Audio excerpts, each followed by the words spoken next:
ہٹل Jio drama serial ملکیت بن چکا ہے بہت ہی زیادہ انٹرسٹنگ. اس میں ہمیں دکھایا جائے گا کہ زاویار کے لاکھ سمجھانے کے باوجود بے سوہ جو ہوتی ہے وہ نہ ہی تو ناشتہ کرتی ہیں اور نہ ہی کھانا کھاتی ہیں. جس کی وجہ سے جو زاویار جو ہوتا ہے وہ اپنی بہن کو بھی کہتا ہے کہ اس نے تو ابھی تک ناشتہ بھی نہیں کیا. اس پر زاویار کی بہن جو ہوتی ہے وہ کہتی ہے تو اب تو تمہیں جو ہے وہ اس کو جا کے سمجھانا چاہیے، ایسے اس کی طبیعت خراب ہو جائے گی. اس پر وہ کہتی ہے کہ تم نے جو ہے وہ کرن کی محبت کو ٹھکرا کر سوہا کی نفرت کو اپنا لیا، اور تم اب یہ مجھے مت کہنا کہ تمہیں اس میں بھی خوشی محسوس ہو رہی ہے. اس پر زاویار جو ہوتا ہے وہ کہتا ہے کہ ہاں مجھے خوشی تو محسوس ہو رہی ہے، اب میں کیا کر سکتا ہوں، محبت ہونی تھی محبت ہو گئی، اب جو ہے مجھے اسی میں سکون ہے، مجھے اسی میں ہی سکون مل رہا ہے، تو مجھے یہیں پہ رہنے دو. اس پر اس کی بہن جو ہوتی ہے وہ کہتی ہے کہ ٹھیک ہے بھی، اب زیادہ اپنی بیوی کی وجہ سے پریشان مت ہونا، جا کے اس کو جو ہے وہ مناؤ اور اس کو جو ہے وہ کھانا کھلاؤ، کیونکہ بہت ہی زیادہ ضدی ہے تمہاری بیوی. اس پر وہ کہتا ہے کہ ہاں ضدی ہے، اسی وجہ سے تو اچھی لگتی ہیں. اس پر وہ کہتی ہے کہ اچھا میں نے تم سے بات کرنی تھی کہ اب تم رخصتی تو کروا کے لے آیا ہو، تو اب جو ہے وہ نیکسٹ فنکشن بھی تو کرنا ہے، تو پھر وہ کر لیں. تو ہم لوگ سوچ رہے تھے کہ سنڈے کا کر لیتے ہیں. اس پر زاویار جو ہوتا ہے وہ کہتا ہے کہ ٹھیک ہے، جیسے آپ لوگوں کو صحیح لگتا ہے آپ لوگ کر لیں. اس پر وہ کہتا ہے کہ تمہاری بیوی کو کون منائیں گے. اس پر وہ کہتا ہے کہ اس کو بھی منا ہی لوں گا کسی نہ کسی طریقے سے. اس پر زاویار جو ہوتا ہے وہ جاتا ہے سوہا کے لیے ناشتہ لے کے، لیکن سوہا جو ہوتی ہے وہ ناشتہ بالکل بھی نہیں کرتی اور وہ کمرے سے باہر جانے لگتی ہے. تو اس پر زاویار جو ہوتا ہے اس کو روک لیتا ہے، لیکن سوہا جو ہوتی ہے وہ کہتی ہے کہ نہیں، مجھے اس کمرے میں گھٹن محسوس ہو رہی ہے اور آپ کو دیکھ دیکھ کے میرا خون اور بھی زیادہ جلتا ہے. اس پر وہ کہتا ہے کہ خون جلانے کے لیے تو پھر خون بنانا بھی تو چاہیے نا، اور اگر تم نے مجھ سے نفرت کرنی ہے تو اس سے پہلے ہی کھانا کھا لو، کھانا کھا کے پھر نفرت کر لینا. اس پر سوہا جو ہوتی ہے وہ بہت زیادہ غصے سے کمرے سے جو ہے وہ باہر چلی جاتی ہے. اس پر زاویار جو ہوتا ہے اس کو غصہ تو بہت آتا ہے، لیکن وہ سوہا کو کہتا کچھ نہیں. دوسری طرف زاویار جو ہوتا ہے وہ صبح ریڈی ہو رہا ہوتا ہے، تو اتنے میں سوہا جو ہوتی ہے وہ سو رہی ہوتی ہے. اس پر وہ کہتا ہے کہ پہلے تو تم سارے کام کرتے تھے، اب جب سے شادی ہوگی اس کے بعد تم سست ہو گئی، اب تو تم نہ تو کوئی گھر کے کام کرتے ہو نہ ہی تم اٹھ رہی ہو، اب اتنی بھی کیا نیند اٹھ جاؤ.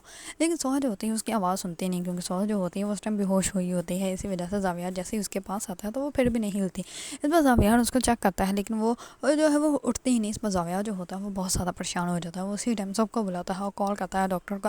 اس پر جیسے ہی ڈاکٹر آگے اس کو چیک کرتی ہے تو ڈاکٹر جو ہوتی ہے وہ کہتے ہیں کہ ویکنس کی وجہ سے جو ہے وہ تھوڑی دیر کے لیے بے ہوش ہو گئی تھی، اب یہ ٹھیک ہے، میں نے انہیں انجیکشن لگا دیا، اگر ان کی طبیعت خراب ہو تو آپ مجھے کال کر کے بلا لینا، ویسے یہ ٹھیک ہو جائے گی. اس پر زاویار جو ہوتا ہے وہ بار بار اس سے پوچھ رہا ہوتا ہے کہ اس کو ہوا کیا. اس پر وہ کہتی ہے کہ آپ پریشان مت ہو، یہ جو ہے وہ جلدی ہوش میں آ جائے گی. اس پر زاویار جو ہوتا ہے وہ سوہا کی ساس کو کال کر دیتا ہے، اس کو کہتا ہے اس کو بتا دیتا ہے. اس پر وہ جیسے ہی آتے ہیں تو سوہا جو ہوتی ہے وہ ٹھیک ہوتی ہے کچھ، تو اٹھ کے بیٹھ جاتے ہیں. اس پر سوہا کی ساس جو ہوتی ہے اس کو کہتی ہے کہ تم ٹھیک تو ہو. اس پر وہ کہتی ہے کہ ہاں جی میں ٹھیک ہوں. اس پر وہ کہتی ہے کہ مجھے نظر آ رہا ہے تم کتنی ٹھیک ہو. اس پر وہ اس کے ساتھ جو ہوتی ہے وہ کہتی ہے کہ ایسے بھوکے رہ کے تم کس کو سزا دے رہی ہو، اور تم کیا سمجھتی ہو کہ تم بھوکے تو زاویار نے کچھ کھایا ہوگا، زاویار بھی بھوکا ہے، اور محبت کرنے والے لوگ بہت جو ہے وہ قسمت سے ملتے ہیں، تمہیں ملے ہیں تو تم قدر کر لو، تم کیوں بے قدری کر رہی ہو، تم ناشکری کر رہی ہو. اس پر جو سوہا جو ہوتی ہے وہ کہتی ہے کہ آپ نے مجھے خود سے دور کرنا ہی تھا، اس گھر سے دور کرنا تھا، تو آپ میرے ویسے ہی گلا دبا دیتی، کیا ضرورت ہے میری شادی کروانی. اس پر سوہا کے ساتھ جو ہوتے ہیں اس کو خود ہی سب کچھ سچ بتا دیتی ہے، اور وہ کہتی ہے کہ میں نے اس کو رخصتی کا کہا تھا اور میں نے یہ سب کچھ کیا ہے کیونکہ میں چاہتے تھے کہ تم اپنی زندگی میں جو ہے وہ خوش رہو، اپنی زندگی میں جو ہے وہ آگے بڑھو، لیکن تم جو ہو وہ اپنا گھر خود برباد کر رہی ہو. ایسے تم زاویار کو بھی تکلیف دے رہی ہو، وہ بیچارہ بچہ بھی صبح سے جو ہے وہ بھوکا پیاسا بیٹھا ہوا ہے صرف تمہاری وجہ سے، تمہاری ٹینشن میں، اور تم جو ہو وہ یہ ضد پکڑ کے بیٹھی ہے، تم یہ بالکل بھی اچھا نہیں کر رہی. اس پر سوہا جو ہوتی ہے وہ اپنی ساس کی کچھ باتیں سمجھتی ہے لیکن جو ہے وہ زیادہ نہیں سمجھتی. اس پر زاویار جیسے ہی روم میں آتا ہے تو سوہا جو ہوتی ہے وہ ایک بک پکڑ کے بیٹھ جاتی ہیں. اس پر زاویار جو ہوتا ہے وہ کہتا ہے کہ اچھا تمہیں لو اسٹوری پسند ہے. اس پر وہ کہتی ہے کہ نہیں مجھے نہیں پسند ہے. اس پر وہ بک پھینک دیتی ہے. اس پر زاویار جو ہوتا ہے وہ کہتا ہے کہ اچھا تمہیں کیا پسند ہے. اس پر وہ کہتے ہیں کہ مجھے ہارر اور ایکشن پسند ہے. اس پر وہ کہتا ہے اچھا چلو میں وہ والی بکس لا دوں گا تمہیں.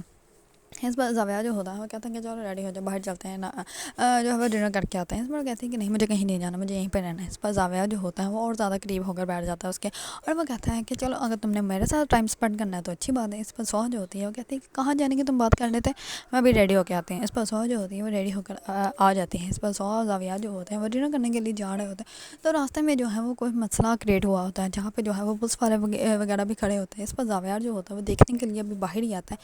سوہا اس کو بہت زیادہ روکتے ہیں کہ تم مت جاؤ، لیکن زاویار جو ہوتا ہے اس کی ایک بات نہیں سنتا اور وہ باہر آ جاتا ہے. اس پر لوگ جو ہوتے ہیں ایک دم سے اس کی طرف آتے ہیں، جس کی وجہ سے جو ہے وہ زاویار کے گلے کے پاس جو ہے وہ گولی لگ جاتی ہے، لیکن زاویار کو جو ہے زیادہ نقصان نہیں پہنچتا ہے. اس پر سوہا جو ہوتی ہے اس کو اسی ٹائم ہاسپٹل لے کے جاتے ہیں، تو ڈاکٹر جو ہوتا ہے وہ اس کی پٹی وغیرہ کر دیتے ہیں اور وہ کہتے ہیں کہ زیادہ پریشان ہونے کی ضرورت نہیں، بس ذرا سا جو ہے وہ لگ کے گزری ہے تو اس کی وجہ سے جو ہے یہ ٹھیک ہے. اس پر زاویار جو ہوتا ہے وہ کہتے ہیں کہ ہاں میری بیوی میرے لیے بہت دعائیں کرتی ہے نا، تو اس لیے مجھے کچھ ہو ہی نہیں سکتا. اس پر سوہا جو ہوتے ہیں وہ بہت زیادہ غصے سے زاویار کی طرف دیکھتی ہیں.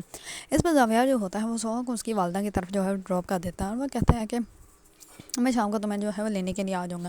اس پر سوہا جو ہوتے ہیں وہ کہتی ہے کہ ٹھیک ہے آپ گھر جائیں، گھر جا کے آرام کرنا ہے، لیکن سوہا کو جس کے ساتھ جانا چاہیے تھا، لیکن سوہا جو ہوتی ہے اس کے ساتھ نہیں جاتے۔ اس پر سوہا کی ساس کو پہلے اس بات کا اندازہ ہی نہیں ہوتا۔ اس پر جیسے ہی وہ جہاں جاتے ہیں سب لوگ جو ہوتے ہیں وہ بہت اچھے سے اس کو ملتے ہیں۔ اس پر سوہا جیسے ہی بتاتی ہے کہ زاویار کا جو ہے وہ گلے کے پاس جو ہے وہ گولی لگ گئی تھی، لیکن اب وہ ٹھیک ہے، وہ چلے گئے۔ اس پر اس کے ساتھ جو ہوتے ہیں وہ بہت غصہ کرتے ہیں اور وہ کہتے ہیں کہ تمہیں جانا چاہیے تھا، تم یہاں پہ آ گئی جبکہ تمہیں اپنے شوہر کے پاس ہونا چاہیے، سب سے زندگی کی بڑی تم نے غلطی کی ہے، آج کے بعد ایسا کوئی بھی کام مت کرنا۔ اس پر وہ اس کو دوبارہ سے سمجھاتے ہیں اور وہ کہتے ہیں کہ تمہاری محبت کے لیے، تمہاری زندگی کے لیے میں نے یہ سب کچھ کیا اور تم جو یہ سب کچھ کر رہی ہو۔ اس پر زوہا جو ہوتی ہے وہ کہتی ہے کہ امی آپ نے مجھے جو ہے وہ خود سے جان بوجھ کے دور گیا، آپ نے اس گھر سے نکالنا تھا تو ویسے ہی مجھے کہہ دیتی۔ اس پر سوہا کے ساتھ جو ہوتی ہے وہ کہتی ہے کہ نہیں بیٹا، لیکن میں صرف یہ چاہتی تھی کہ تم ہماری ذمہ داریوں سے آزاد ہو جاؤ اور اپنی زندگی جیو، تمہیں بھی خوشیوں کا حق ہے، تم کب تک ہمارا بوجھ ڈھوتی رہو گی، اسی وجہ سے میں نے یہ سب کچھ کیا اور زاویار کو جو ہے وہ سب کچھ پتہ ہے۔ اس پر دوسری طرف جو ہوتی ہے عمر کی والدہ، وہ سوہا کو کہتی ہے کہ اپنے شوہر کو کہو کہ ہمیں جو ہے وہ خرچہ لگا دیں، یہاں پہ جو ہے وہ ہمیں وہ کچھ پیسے دے دیں۔ اس پر سوہا جو ہوتی ہے وہ کہتی ہے کہ آپ ان سے کوئی بات نہیں کریں گی اور اس کے پاس جو زاویار کے پاس جو بھی پراپرٹی ہے، جو بھی کچھ ہے، مجھے اس سے کوئی فرق نہیں پڑتا اور نہ ہی میں کبھی مانگوں گی۔ اس پر وہ کہتی ہے کہ اچھا تم نہیں بات کرو گے تو میں مانگ لوں گی۔ اس پر وہ کہتی ہے کہ آپ ایسے کوئی بات نہیں کریں گے۔ اس پر وہ کہتی ہے کہ اچھا اب تمہارے منہ میں زبان بھی آ گئی۔ اس پر وہ کہتے ہیں کہ زبان نہیں بڑھ کے خود داڑھی ہے اور جو آپ کے اندر تو خودداری ہے ہی نہیں۔ اس پر جو ہوتی ہے وہ اور بھی زیادہ غصہ کرنے لگ پاتی ہے۔ دوسری طرف سوہا جو ہوتی ہے وہ صبح صبح اٹھتے ہی زاویار کے لیے جو ہے ناشتہ خود بناتی ہے۔ ناشتہ بنانے کے بعد جو ہے وہ ٹیبل بہت اچھے سے سجاتی ہے۔ اس پر زاویار جو ہوتا ہے وہ بہت زیادہ خوش ہوتا ہے اور وہ کہتا ہے کہ تمہیں پتہ ہے میں ساری زندگی صرف اس دن کا ویٹ کر رہا تھا کہ کس دن جو ہے تم اپنے ہاتھوں سے میرے لیے جو ہے وہ ناشتہ بناؤ اور میرے لیے جو ہے وہ ٹیبل سجاؤ، میری زندگی کا آج کا دن جو ہے وہ سب سے بیسٹ ہے۔ اس پر زاویار جو ہوتا ہے وہ تو بہت زیادہ خوش ہوتا ہے کیونکہ ساس کے ساتھ بیٹھ کے ناشتہ بھی کرتی ہے۔ اس کو اپنی ساس کی باتیں جو ہے وہ کچھ سمجھانا اسٹارٹ ہو جاتی ہیں کیونکہ اس کو اچھے سے اندازہ ہے کہ زاویار جو ہے وہ اس کے ساتھ جو ہے وہ بہت اچھا ہے، کیونکہ زاویار اس کو رات کو ہی کہہ دیتا ہے کہ کوئی بات نہیں، اگر تم میری نہیں بھی ہونا چاہتی تو کوئی بات نہیں، تو میرے ساتھ تو ہو، میرے لیے اتنا ہی کافی ہے کیونکہ میں تم سے بہت محبت کرتا ہوں اور میں تمہیں کبھی بھی خود سے دور ہوتا ہوا نہیں دیکھنا چاہتا۔ دوسری طرف زاویار کی ایکس گرل فرینڈ جو ہوتی ہیں وہ زاویار کے لیے بگے بیچتی ہے اور کہتی ہے کہ تمہیں اپنی شادی کی بہت مبارک ہو، لیکن وہ اپنا نام بھی مینشن کرتی ہے، جس کو زاویار دیکھتے ہی زاویار جو ہوتا ہے وہ بہت غصے میں بگے نیچے پھینک دیتا ہے۔ اس پر سوہا جو ہوتی ہے وہ کہتی ہے کہ لگتا ہے بہت ہی زیادہ پیار کرنے والی ہے اور آپ نے اس کے فلاور جو ہے ویسے نیچے پھینک دیا اور دیکھے تو صحیح وہ آپ کو شادی کی مبارکباد دے رہی ہیں۔ اس پر زاویار جو ہوتا ہے وہ بہت غصے سے اس سے بات کرتا ہے اور وہ کہتا ہے کہ تمہیں اچھا لگتا ہے نا کہ مجھے تکلیف پہنچا کر۔ اس پر زاویار جو ہوتا ہے وہاں سے چلا جاتا ہے اور سوہا جو ہوتی ہے اس کو دیکھتی رہتی ہے۔ زاویار جو ہوتا ہے وہ زمل کو کہتا ہے کہ کیا میں سوہا کو جو ہے وہ جانے دوں، اگر میں اس کو جانے دوں گا تو میں خود مار جاؤں گا کیونکہ میں اس سے محبت کرتا ہوں۔ دوسری طرف زمل جو ہوتی ہے وہ سوہا کو سمجھانے کی کوشش کرتی ہے۔ اس پر سوہا جو ہوتی ہے وہ کہتی ہے کہ تمہارے بھائی نے عمر کو آرم لے کر جو مجھ سے معاہدہ کیا ہے اس کے بعد جو ہے وہ میں اس پہ کبھی بھی یقین نہیں کر سکتی۔ اس پر زمل جو ہوتی ہے وہ سب کچھ سوہا کو بتا دیتی ہے اور وہ کہتی ہیں کہ اس نے کوئی کانٹریکٹ سائن نہیں کروایا تم سے، وہ صرف تم سے اپنا بنانا چاہتا تھا، اسی وجہ سے اس نے صرف تم سے یہ بات کی، اس نے کوئی تم سے معاہدہ نہیں کیا اور نہ ہی کوئی ڈیل کی ہے۔ یہ بات سن کر سوہا جو ہوتی ہے وہ تھوڑی سی حیران ہو جاتی ہے۔ دوسری طرف سوہا جو ہوتی ہے وہ زاویار کے ساتھ کہیں جا رہے ہوتے ہیں تو راستے میں لوگوں کا ایکسیڈنٹ ہو جاتا ہے اور سوہا کو جو ہے وہ بہت بری چوٹ لگتی ہے۔ اس پر زاویار جو ہوتا ہے وہ اسی ٹائم اس کو ہاسپٹل لے کے جاتا ہے۔ اس پر جیسے ہی ہاسپٹل سے وہ واپس آنے لگتے ہیں تو زاویار جو ہوتا ہے وہ اپنا ہاتھ دیتا ہے۔ اس پر سوہا جو ہوتی ہے وہ پہلے تو اپنا ہاتھ نہیں دیتے لیکن بعد میں اس کو اپنا ہاتھ دے دیتی ہے۔ اس پر زاویار جو ہوتا ہے وہ کہتا ہے کہ کب یہ ناراضگی تمہاری ختم ہوگی۔ اس پر سوہا جو ہوتی ہے وہ کہتی ہے کیا ہوا، بس تھک گئے۔ اس پر وہ کہتا ہے میں تھکا نہیں ہوں، میں ڈرتا ہوں کہ کہیں تمہاری ناراضگی ختم ہوتے ہوتے دیر نہ ہو جائے۔ یہ بات سنتے ہی سوہا جو ہوتی ہے اور بھی زیادہ حیران و پریشان ہو جاتی ہیں۔ دوسری طرف زاویار جو ہوتا ہے وہ زرکا کو آفس بلاتا ہے۔ اس پر زرکا جو ہوتی ہے جیسے آفس جاتی ہے تو وہ کہتی ہے کہ مجھے یہاں پہ کیوں بلایا ہے، میں نے کیا کیا ہے۔ اس پر وہ کہتا ہے کہ تمہیں وارن کرنے کے لیے یہاں پہ بلایا گیا ہے تاکہ تم آج کے بعد جو ہے میری اور سوہا کی خوشیوں کے درمیان انٹرفیئر نہیں کرو گے، اگر تم میری اور سوہا کی خوشیوں کے درمیان آئی تو میں تمہارا وہ حال کروں گا جو تم نے کبھی سوچا بھی نہ ہو۔ یہ بات سنتے ہی زرکا جو ہوتی ہے وہ تو بہت زیادہ گھبرا جاتی ہے، وہاں پہ بدتمیزی کر کے نکل جاتی ہے۔ دوسری طرف زرکا کی والدہ جو ہوتی ہے وہ سوہا کو کرتی ہے کال اور کہتی ہے کہ اس نے بہت سارے پیسے جو ہیں وہ عمر کی دیکھ بھال کرنے کے لیے جو ہے وہ زاویار سے لیے، اور زاویار نے تو صرف ہمدردی کے ناطے دی ہیں، لیکن زرکا جو ہے وہ بالکل بھی اچھا نہیں کر رہی۔